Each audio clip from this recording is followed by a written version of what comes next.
Guys, kapag budget phone ang usapan, madalas isa lang sa dalawa ang pwedeng mangyari. Pwedeng sulit siya sa presyo, pero konti lang or saktong specs lang yung pwedeng makuha, or pwedeng maganda siya tignan, pero mataas naman yung presyo. But this is the brand new V80 Max. And tingin ko, this is the pinakasulit phone that you can have this year 2026 at this current price range. Kasi imagine this meron siyang malaking storage, meron siyang design na parang pang flagship phone, meron siyang balanced specs sa lahat ng mga aspeto. And after checking lahat ng specs nito guys, I understand bakit sobrang daming nagsasabi na value for money cellphone ito this year 2026 guys. And by the way guys, if you're watching this video, we're giving away one Nubia V80 Max guys. So watch this video until the end guys. Once again, this is James Afante, also known as Kuya James, and now James 3.0.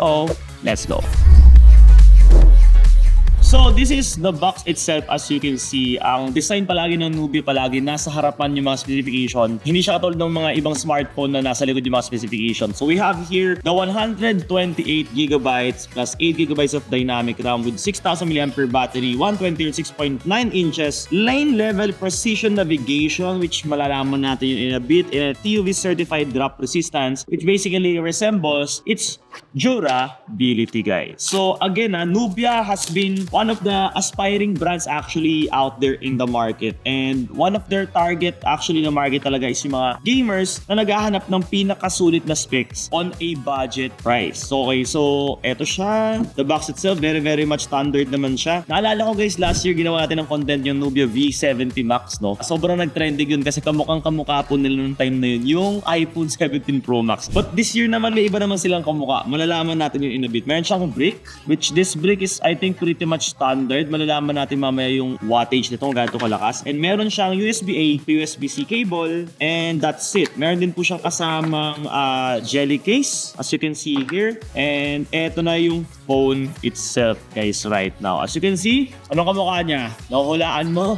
I-comment mo dyan below. Last year kamukha niya is yung iPhone 17 Pro Max. This year naman kamukha niya is yung Samsung. Yung kalaban naman, Samsung S26 guys. So as you can see here, meron siyang trigger dito na button, which is yung power button, but red. Usually brand ng Nubia yan. And meron siyang headphone jack. Surprisingly guys At this year 2026, so important ang headphone jack sa'yo. Malaking bagay yan. Meron siyang triple lens camera, which is very nice. And I believe malinaw din tong camera nito guys for the price. So guys, kung titignan nyo ito yung klase ng phone na hindi ka nila bibigyan ng pangmalakasang like super lakas na mga specs or features kasi this phones really aims for what they call the balance. Storage, I can say malaki, 128GB for this price. Design, tignan nyo pa lang, mukhang premium talaga, hindi siya mukhang chipipay, hindi siya mukhang budget na cellphone. Battery niya guys, napakalaki for the price, 6,000 mAh. And yung build niya guys honestly guys, it feels really sturdy and mukha po siyang matibay. So kung tipo mo ay naghahanap ka ng pinakamalaking bang for the buck na cellphone, or gusto mo ng phone na mukhang mas mahal kaysa sa presyo niya, or ayaw mo ng sulit lang sa isang aspeto or isang specification and gusto mo ng balance sa cellphone, this might be generally the most balanced budget phone na hinahanap mo this year 2026. Ngayon, first thing na mapapansin nyo agad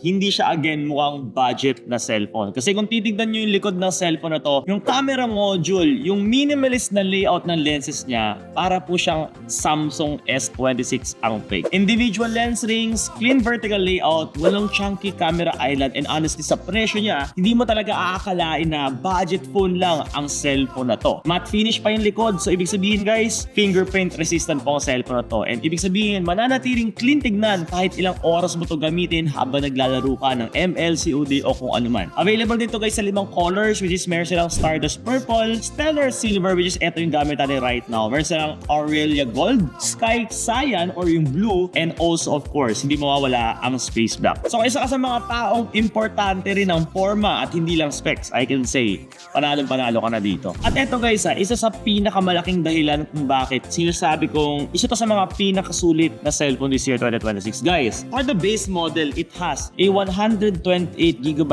internal storage. At kung sakaling kailangan pa ng extra storage, let's say bitin ka sa 128GB. Pero low budget ka guys ha, this phone at 2026 has an expandable storage via micro SD up to 1TB ha. So, ang lala nun guys, like, sobrang laking bagay nun na may 128 kang internal plus may 1TB ka pang external. Or pwede ka magdagdag ng another 128, 256 or 512 just in case or depende po sa budget mo. Meaning guys ha, this phone, kasya lahat ng mga photos mo, unlimited photos ka, kasya lahat ng mga videos mo, kasya lahat ng mga application na pwede mo install. Hindi ka naaabisuhan ng storage full every time na nagpipicture o nagbi-video ka sa labas. At para sa presyo niya, again, sobrang generous guys ng ganitong storage option and allocation. Ngayon pag-usapan naman natin guys ang performance. Usapang processor muna tayo, which is very important to sa mga gamers katulad mong nanonood right now. The Nubia V80 Max runs on a Unisoc T7-250 chipset which is a octa-core processor with 8GB of combined dynamic RAM. And let's be real guys ha, totoo lang. Hindi ito para sa mga gustong mag-max settings guys ha, sa mga mabibigat na laro, for example COD or let's say HOK. Pero para sa mga tao na let's say casual gamers lang or mga standard games na nilalaro, or pwede ka pa rin naman maglaro ng mga ML or COD but on a standard low graphics or saktong graphics lang guys, since it's a budget phone understanding, or let's say messaging ka or intense browsing, video streaming, or let's say medyo mahilig ka mag-multitask or mag-switch between applications, I can say na this phone can be already a very good companion and stable na rin ang kanyang magiging performance. Kahit casual games, I can say pwede na. So hindi ito again performance po na, I'm just clarifying with you. It is a, I can say, balance to a more reliable phone. Next guys, at dito ako medyo na-excite guys. So, guys, it has a 6.9 inches display. Hindi siya 6.7, which is 6.8.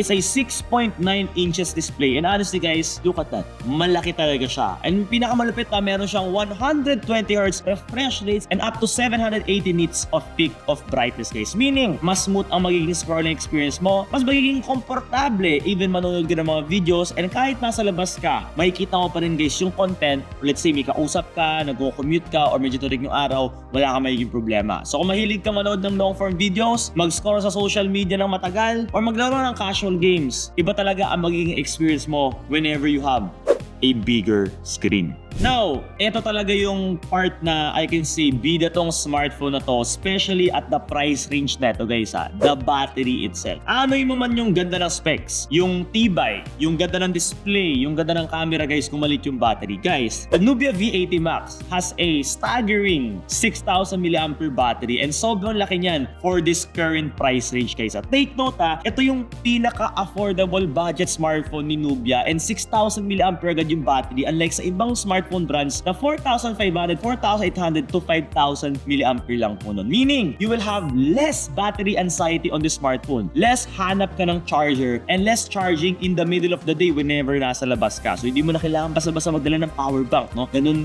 kaganda ang cellphone na to. At hindi lang siya malaki guys. I can say it's fast enough in terms of charging. 22.5 fast charging and pinakamalupit. Guys, grabe. May 10 watts reverse charging support po siya. So kung minsan, let's say, emergency, kailangan mong i-charge yung, let's say, yung earphones mo or yung tropa mo, tapos singilin mo ng 500 pesos, kikita ka pa guys. So, diba? Joke lang ha. Perfect talaga siya for mga, let's say, mga tao na buong araw na sa labas, heavy social media users, or mga tao ayaw lang talaga ng, you know, may low battery anxiety katulad ko. And syempre, hindi lang battery at screen ang pinagtutuunan guys ng pansin whenever buying a smartphone. Of course guys, yung tibay din po niya and durability in short. The Nubia V80 Max also has a 1.8 meters drop resistance guys ha. That is already PUV certified, meaning tested po talaga to internationally. Hindi lang to basta-bastang claims, proven and tested po talaga ito. Plus, it has a IP64 dust and water resistance, meaning kahit mahulog, kahit maalikabok, kahit let's say nasa beach ka, maulanan, or mas splashan to ng tubig, basta hindi mo lang ilulubog ha, magiging kampante ka gamitin to anywhere you go every day. At kahit malaki siya guys ha, plastic frame with reinforced edges po ito. So hindi siya fragile no, kahit everyday mo siyang abusuhin. And of course, that's talking without the case pa lang eh. Pag nilagyan mo ito ng case, nako, this will be a very durable phone for everyday use. Camera naman ang pag-usapan natin, of course, hindi mawawala yan guys. And I can say, this is a very solid pa rin sa budget smartphone na to. 50 megapixel with AI technology guys, ang camera na ito guys. Just imagine guys ha, on a budget phone na around 4,000 to 5,000 pesos. Lahat ng specs sinabi ko sa inyo, may 50 megapixel camera ka pa. Plus guys, ang pinakamalupit na hindi lang yun, meron din po siyang 16 megapixel camera guys in front guys ha. Ganun siya kalupit. Ang tindi guys ng setup na yun just in case na kailangan nyo malaman. Hindi ito yung camera focus na phone guys na let's say sobrang ganda katulad guys ng mga iPhone or mga flagship phone na. Pero I can say this 50 megapixel and 16 megapixel camera guys in front is already enough for everyday photos, casual contents, video calls, trabaho, video meetings, or even social media posts kung nag-Instagram or nagti-TikTok ka. So kung basic lang ang kailangan mo guys sa camera, I can say the Nubia V80 Max can definitely serve you well. Guys, the Nubia V80 Max has, I think almost or more than more or less 20 AI features. So let's go through yung mga pinaka I can say useful. It has an AI scam alert, meaning kaya niyang matukoy ang mga suspicious calls and messages in real time ha. Sobrang useful nito, especially right now na marami pong nai-scam out there. Number 2, it has an AI memory, meaning ino-organize na po automatic yung content mo ng local you don't need an internet. It has an AI translation or smart reply. Ibig sabihin, kung sakaling kailangan mo ng translator, this phone can definitely also help you. It has an AI wallpaper generator. So in case kailangan mo yun, malaking bagay po yun sa mga creative tao katulad ko. So again hindi lang siya basic phone budget software I can say. May mga tools na talaga na I can say magagamit mo na this year 2026. At of course guys, meron pa siyang konting extras guys Grabe extras na yung mga AI features. Sobrang dami pang extra features ang phone na to. Number 1, it has a side-mounted fingerprint sensor just in case guys na hindi nyo alam. Number 2, it has a face unlock guys sa harapan. Number 3, it has a 3.5mm headphone jack. Meron siyang FM radio for 2026. And meron siyang speakers up to 200% volume guys. Just imagine. So kahit budget phone siya, kompleto pa siya sa mga bagay na I can say araw-araw mong kakailanganin.